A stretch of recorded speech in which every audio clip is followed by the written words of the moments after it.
როგორ დავგეგმოთ ბავშვის პირველი ვიზიტი სტომატოლოგთან? გამარჯობა, მე ანკა ვარ, ბავშვთა სტომატოლოგი. აუცილებელია, რომ პირველი ვიზიტი იყოს გაცნობითი ხასიათის. გაითვალისწინეთ, რომ ბავშვი კლინიკაში მოიყვანოთ ვიზიტამდე 10-15 წუთით ადრე, რომ მოხდეს მისი ადაპტაცია გარემოსთან.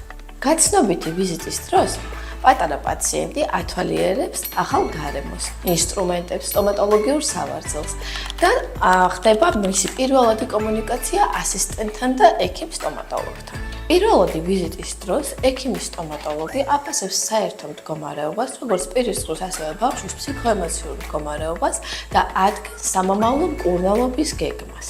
ხშირად მშობლებს პირველივე ვიზიტზე სურთ კონკრეტული მანიპულაციის ჩატარება, რამაც სამომავლოდ შესაძლოა ხელი შეუშალოს წარმატებულ თანამშრომლობას. მე როგორც ბავშვთა სტომატოლოგი გირჩევთ, რომ პირველი ვიზიტი აუცილებლად იყოს კონსულტაცია.